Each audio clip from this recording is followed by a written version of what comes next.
Original TTRPGs. Story/setup, killing monsters, getting killed, killing monsters and getting treasure. Where's the goblins? Pulling up to the club with my robe and wizard hat to find me some short stacks, you know what I'm saying? Kids these days just won't get it. Mainstream TTRPGs. Get back! I have a 19-page backstory and I'm not afraid to read it! Role-playing. Dice roll. Violent. Role-playing. Has a pet chicken that is literally God. 50 more years of D&D.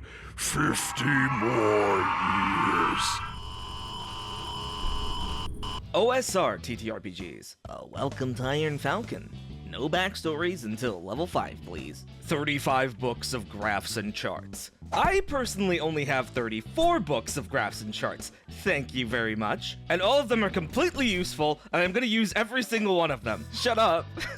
I'm not just collecting books. You're the one with the problem, not me. Death and glory and treasure. And some jackass on Facebook that won't stop crying until he can molest the barmaid. Oh, these TTRPGs have fucking pronouns! Oh, the OSR. Inside of you are two wolves. One's just a chill, low-key guy that just likes drawing dungeons in their spare time. And then there's the other wolf that somehow gets their game sponsored on a Questing Beast video and spends the next few hours complaining about women and minorities on every single reply in the comment section until he has to make a community post about it, and the whole comment section ends up getting paused. Me when I don't spend 5 minutes looking into whoever gives me money today, I guess. Anyway, my name is Jacob Crowe and welcome to the Crow's Perch. And speaking of not looking into your sponsors, today's sponsor is Honey. Oh, wait, I think I have a call. Uh-huh. Mm-hmm.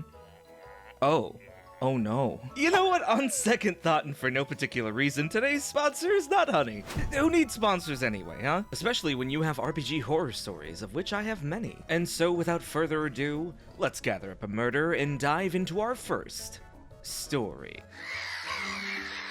Character killed because I was going to be late to a game. Pretty much what the title said. It was game day, Saturday, and the game is held at a friend's house that's in a town an hour's drive away. I'm on the highway that would normally take me there. I say normally because very shortly after I get onto the road, traffic comes to a dead stop. I pull out my phone to see if Waze can tell me where the jam up is, and if it can tell me an alternate route. The jam looks to be about 8 miles long. Car accident. And yes, there is an alternative route that will take an hour and a half to get there. So I call my friend David and let them know I'm going to be late and explain why, sending him some of the pics of the jam and where I am. I also explain how I'm going to have to route myself through a town that's north of where he lives and come down, and that it's going to be 1.5 hours to get to him on top of however long it's going to take me to get out of the jam, since I'm nowhere near any of the turnoffs I can take to get back to the road that'll take me the other way. I also say, tell the DM to start the game without me, and run my tune if we hit combat until I get there. David says he'll do that, and I hang up and concentrate on not losing my mind, being stuck in this fustercluck. I'm stuck in traffic for 40 minutes before I can get to my turn and start heading there. I text my friend David that I'm clear of the jam, and heading there now. I knock on the door, and my friend answers and lets me in. He has a look on his face that is concerning. The DM said, "You might as well have not bothered coming. Your character is dead." I chuckled and said, "Damn, tough combat?" Looking at David. Okay, this is the second time this story has said my David and not my friend David, and I added friend in there, but it just keeps saying my David, so I have to ask, something going on over there? Will history remember you two as really good lab partners or something? Oh my god, they were Lab partners? I'm just asking questions. You did remember the subclass abilities I had, right? David said, "Jace, we are still role-playing the start of the quest." Okay, I'm not doing that accent for him the whole time. We were doing town downtime stuff and the quest came to us. We're talking with the nobleman to get the details and discussing payment. I looked at the DM and said, "What? Why am I dead?" "Because you were late. I'm tired of that shit, and so I decided to start punishing people who are late." What the Really? Who's done that in this group? Carl is the only one who was late to a session that I know of, and he had a good reason since some jackass ran him off the road and into a ditch. I've never been late before, and this time I was stuck in a fucking traffic jam. I pulled out my phone and pulled up Facebook. We have a guy in our area that listens to the police scanner and reports on what's happening on his Facebook page. I pulled up his report on the 5-car collision on the road I normally take. Showed him the pics I sent to David. Didn't David tell you why I was going to be late? DM said yes, but then went on about how his other game, a Warhammer 40k game, has a bunch of people who are late constantly, and he put a rule of dealing with late characters into place, and how he's applying it to all of his groups. Not that he ever showed us this rule, but 1 hour late, and you're suffering a penalty. 2 hours late, and your character dies, and you're out for the rest of the game. If you show up on time the following session, your party may be allowed to get your character resurrected when they get to a temple, but the cost comes out of your gold reserves. Or you can submit a new character 1 level below your party's level. I coldly say, fine, and I leave. I'm not sure if I'm going to this weekend's session or not. I'm kinda leaning towards hitting the looking for group boards in my area. A pickup game at the friendly local game store is looking like it's the better option. Update. Given that it's the most commonly given advice here, I've already made the decision to leave the game for good. I've got a line on the game that just lost 2 players at the friendly local game store. It's at the store about 10 minutes away from my house, and it's starting the next campaign in the new year. We start Saturday the 4th. I've also contacted the group and stated that I wasn't coming back if that was the attitude of the DM. I hadn't done anything wrong, and that it was his other group that was pissing on his cornflakes, not ours, and not me, and I felt that his punishment of me was unwarranted. It was a long post to the Discord, and I had my wife look it over, to make sure that I addressed the actions of the DM and was not attacking him. One of the folks in here sent me a PM suggesting that, so I could maintain the moral high ground or whatever. One of the old group is also dropping the campaign, and she is joining me in the new game. She lives halfway between the 2 towns, so it's no real change for her. Half an hour drive south instead of north. The only other concern is that this is running under Pathfinder 2nd edition, and while I did get the books in PDF format as part of one of those humble bundles, now I have to learn it and help my friend learn it as well. At least we have 2 weeks to figure it out. If you're playing with adults with responsibilities and jobs, then people are going to be late. People are going to be absent. It's a game. It's just a game. It's only a game. Why you have to be mad? And the world doesn't revolve around it. This DM was completely full of shit and should understand that. If time's an issue, run a board game night. Have one of the other players play as their character. Or geez, I don't know, cancel the goddamn game. If tardiness is that much of an issue for this DM, there are plenty of options available to them. And also, they shouldn't be making in-game punishments for out-of-game actions, especially if those actions were committed by literally other human beings. Why punish your consistent D&D group if the players you really had an issue with were the ones playing Warhammer with you? And also, you do realize you have the power to just not play with them? Because that Warhammer group was clearly causing you stress if it ended up spilling out into consequences in a completely unrelated game. Utterly ridiculous. And so I hereby declare on behalf of the Corvid Court that this DM be subjected to a 12-hour traffic jam as a group of goblins enter his house and start deleting his campaign notes. DM forces my character to go through a breeding fact. Oh god, I'm too sober to read this shit. Alright, give me a second. Okay, I'm ready now. I am no stranger to D&D. I have been playing at my local game shop with various DMs and parties for about 6 years now. But about a year ago, I unknowingly walked into what can only be described as the most unhinged fever dream of a campaign I've ever experienced. Our DM pitched the campaign as a dark, morally complex exploration of a dystopian fantasy world he just wants to justify having in his game. Okay, cool, I thought.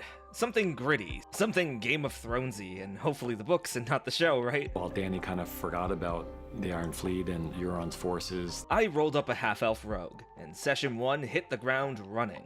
After we did our intros in the tavern and everything, we were accosted by a band of hobgoblins and their regular goblin slaves. We were captured by an evil hobgoblin empire and sent to a labor camp.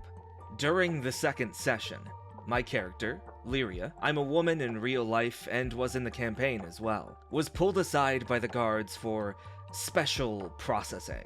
Turns out, special processing meant I was being sent to a breeding factory. A factory where prisoners were forced to produce the... Wait, let me take another hit of this cider. The next generation of alpha goblins to build an empire that would last 1,000 years. Okay. The DM then leaned in, smirked at me, and whispered in my ear, Lyria's unique half-elf DNA makes her a prime specimen to spread her legs and breed. He then showed me... One second, I need to take another... Okay. Alright. He then showed me an AI-generated a picture of an alpha goblin. Was he mewing in the picture? I truly hope so. That supposedly... Oh god. Oh, Jacob Crowe from the Crossbridge, why don't you upload RPG horror stories anymore? Oh, fuck, I wonder, man. That's crazy. It's crazy that you asked that question, yo. I don't know the answer, man. I really don't. That supposedly took the best aspects of humans and elves to create a master race. Of course, it's Nazi shit, alright. He then described the factory in excruciating detail. There were assembly lines, genetic analysis devices, gas chambers for specimens deemed unfit, and rows of prisoners. What is going on? And those deemed fit were taken to a special room by a group of breeder hobgoblins. Look, I've been on Tumblr before. I've seen the crazy shit these breeder type people get up to, and I want to speak directly to this DM. Your people exist. They're out there. You don't have to do this to randoms that you have at your local game store. You don't have to do this. You just don't. Please don't. Please stop. Never DM again. Get out of here. Go to your people. A group of breeder hobgoblins in which they would have their way with human, elf, and half-elf whip. Can I stop this for a second to also mention, like how do they imagine, like, this is such like gooner material, right? Like, I don't take, like, none of this can be taken with any grain of seriousness. But if I put this under a little bit of speculation here, how do they have the stamina for this? Like not just the women, but like the breeder hobgoblins or whatever. Like, are they like bioengineered to just like rail people? Like, I don't get it. All I'm saying is these guys should be at least like a little tuckered out after a while. The 3-pump chump hobgoblin. That's gritty realism for you. Spirit is willing, but the flesh is spongy and bruised. He would describe in the most graphic detail how they would, you know what this says. This was the most animated he got the whole campaign. Oh, I bet. And he kept describing it as the sexy side of D&D, which really grossed me out. Brother, if you think this is the sexy side of D&D, you need to play more Baldur's Gate 3 and less of whatever anime hentai you have downloaded on Steam, okay? I, too, have made the mistake of clicking the popular new releases and trending free tabs. I know what you're playing. I tried to object in character, but DM shut me down with the classic, "Your character wouldn't be able to resist" excuse, and said she was charmed by enough spells to make her enjoy it.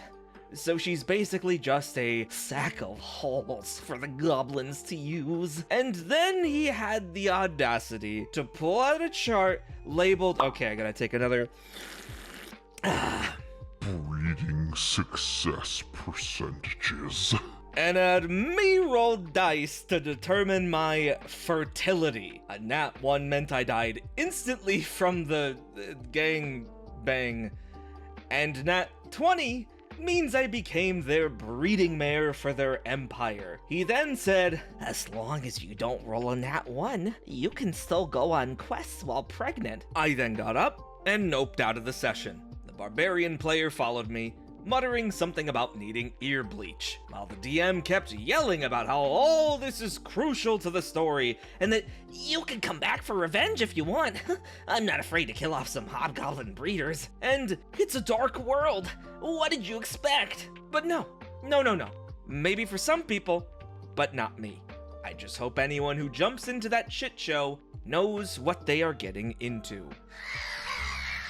take a shot for every single time someone says it's a dark world or we're gonna play in a dark setting, and then it's just fetish shit. It's always fetish shit. Stop! Stop it. Get some help. It's just schlop used for shock value. Instead of addressing dark themes with a level of sensitivity or understanding or preferably both, it's schlocky, it's stupid, it isn't dark, it isn't morally complex, it's just gross. And it sure as hell isn't crucial to the story. And so by the decree of the Corvid Court, we're gonna put him in the Pinar explosion chamber and have his Pinar exploded immediately. May God have mercy on his twisted soul. Next story. Main character forces DM to play several adventures at the same time, while the other players have to twiddle their thumbs. Session 0 and 1. Here are the facts. A few years ago, I ran a Call of Cthulhu campaign.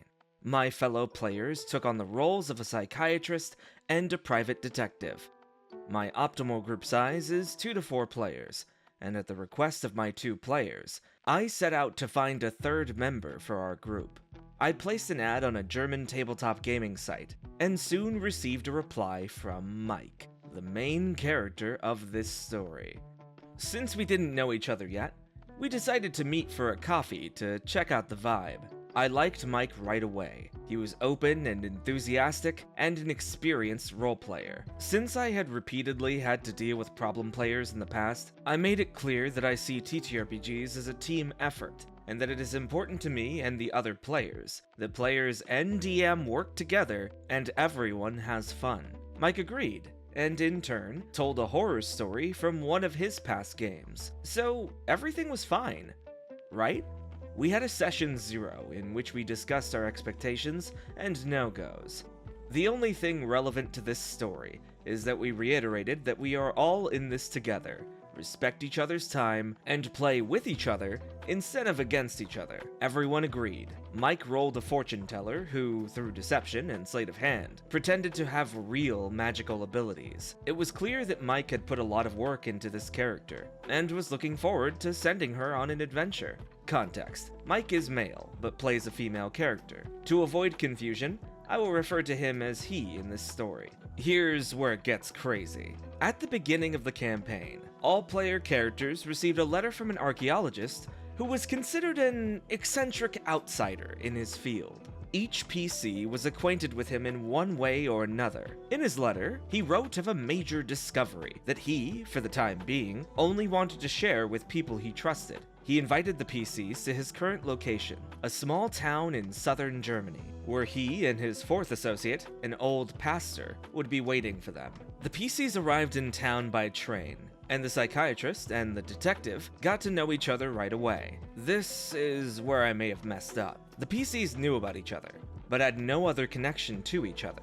In all my years as DM, this had never been a problem, and obviously it wasn't for the psychiatrist and the detective either. But if I had determined that the characters were more familiar with each other in some way at the beginning, the following situation might have been avoided. While the two were talking about the extremely mysterious letter from the archaeologist and discussing what their first step would be, Mike joined them briefly. Asked something like, "Are you here because of the archaeologist's letter?" They both answered in the affirmative. Whereupon Mike said, "Well, that's good to know. I have to go now." And he left. He said, to me as the DM, he wanted to go to the church. The psychiatrist and the detective set off without Mike's character to check into the hotel where the archaeologist was supposed to be waiting for them, only to discover that he had not been in his room for 5 days. With clever role-playing and a good dice roll, the detective gained access to the room and discovered a torn-out page of a diary in the trash can.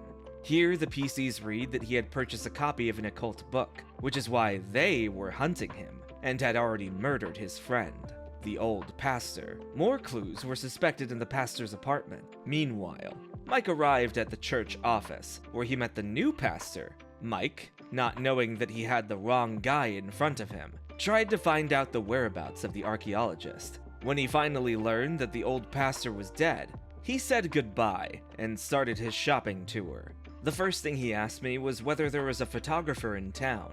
During my preparations for the campaign, I learned that there is actually a photographer in the city in question, who has been active since the early 1920s, so I was happy to include him in the adventure. Mike asked the photographer about magnesium and potassium permanganate. I'm not a chemist, and only have a slight knowledge of photography. So I asked Mike what he was planning to do. His answer was, "Oh, you'll see." Not cool, but I let it be. Next, he asked if there was an esoteric shop in town. I wasn't sure if there were such shops in Germany in the 20s, so I asked him again, "What exactly are you planning?" Mike grinned broadly and replied, "Oh, you'll see." This time, I didn't let it go. Me, "Don't you think that as the DM I should know what you're planning?" Mike, "No." Me, "Why not?" Mike, "I have a surprise for you." Me, "I hate surprises." A short silence.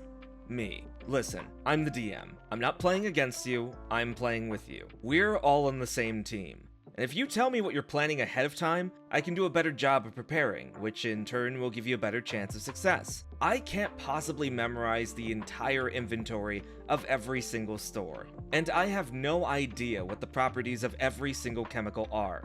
If I know what the end result is that you want, I can prepare something. So, what do you say?" Something you always hear in TTRPG advice is that communication is vital for a healthy game. It's fun to imagine some secret plan you cooked up behind your DM's back that just blows everyone away to the tune of 1,000 karma on Reddit. But you're not going to get that payoff by being obtuse with your dungeon master and your fellow players. Don't foster a negative relationship with your group for no reason. And you never know if they might have something that can even add to your plan if you keep it a secret from them. Your character can be obtuse, but that doesn't mean you have to be with each other. Collaborative storytelling and collaboration. Who'd have thunk it? It always sounds cool in a story after the fact to say that you outsmarted your DM and broke the game. But you know what sucks? Being a DM that feels like they have to account for every single possible outcome when you could have just told them what you're trying to achieve. So the next time you have a crazy idea you want to keep secret, try telling your DM about it beforehand. You would be surprised how many of them will be more than willing to make the big explosion you want to cause in the castle 10 times bigger. Maybe even blow up the nearby township in the process and awaken the creatures lurking within the deep reaches of the underworld. Food for thought, or for the sandworms. Mike. "Okay, I want to slip the pastor opium and then intimidate him at the light and smoke show to learn what happened to the old pastor." I let Mike do as he pleased. Fortunately, the other two PCs used Mike's shopping trip to talk to the young priest themselves and obtain the keys to his deceased colleague's apartment. Since I wanted to reunite the group, I constructed the scene so that Mike saw the other two PCs coming out of the church office and opening a door across the street. They invited him to search the apartment with them, but Mike declined. While the two were going through the old priest's belongings and discovered a clue about catacombs running under the city, Mike prepared his light and smoke show. Long story short, Mike slipped some opium into the priest's wine, lit incense sticks, and blinded him with several rounds of flash powder, while pretending to be the devil. The pastor was terrified and hid under his desk. Mike's extensive preparations and masterful intimidation check did not change the fact that the pastor knew absolutely nothing about the circumstances of his predecessor's death, or the whereabouts of the archaeologist. Realizing that he couldn't get any information out of the priest, Mike broke one of the windows with a chair and jumped from the first floor, drawing a thick cloud of smoke behind him, and accompanied by the panicked screams of the pastor. Perhaps this is a good opportunity to mention that it was broad daylight, and the church was located in the middle of the city center, in front of a large square where dozens of people were milling around at the time. The crowd screamed, and immediately, the whistle of a police patrol sounded, loudly ordering Mike to stop. When I saw the look on Mike's face, I suddenly realized what kind of player I had in front of me. Mike must have pulled off such stunts before, and the fact that he was suddenly dealing with the police was probably the first time he had been confronted with the consequences of his actions. Well. If it isn't the consequences of my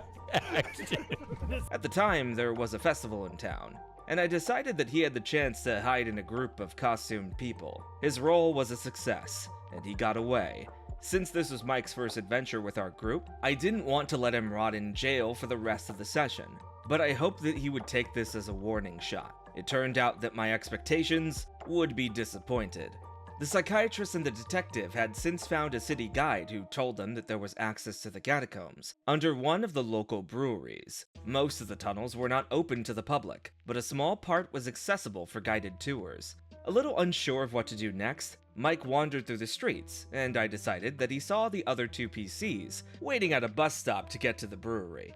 Mike turned away from them and walked on. At this point, the psychiatrist's player let out an audible sigh. I asked, "Are you sure about that?" Mike thought about it for a moment, and then finally decided to approach them. He even offered to drive them to the brewery, since he was the only one in the group who had a car. The rest of the adventure, the group worked together. They talked to the old, demented brewmaster, gained access to the catacombs, wandered through the darkness, and finally overpowered a cultist who was waiting for them in an altar room. By the way, the catacombs are a real-life place, but there's not a hidden shrine to a hungry god down there. At least, I hope so. Here, the PCs found not only the occult book, but also the archaeologist, who was injured, dehydrated, but still alive and tied up in a corner, ready to give the PCs answers to their questions in the next session. After the session, we talked about the adventure as a group. We also talked to Mike, and the two players said that they had only accepted the offer of a ride for meta reasons, because they wanted the adventure to continue as a group. I also explained that it was difficult for me to have to lead two adventures at the same time. We told Mike, and we meant it, that we would like to continue playing with him, but that his character should work to gain the group's trust after he had previously constantly avoided them. Session 2. The detective player brought a friend for the second session. She played a journalist and received a letter similar to the others before the start. The in-game reason why she couldn't participate in the first adventure was that her train just did not arrive on time. Good idea, actually. The cliche of the punctual German does not apply to public transport. The adventure more or less started where the last one left off. The PCs took the archaeologist to a hospital. He reported that he had been searching for a long time for a lost temple of an ancient god, and had found clues to its location in the occult tome of unspeakable cult. He asked the PCs to watch the book while he was in the hospital. The PCs were made aware of the book's absolute importance for the rest of the plot.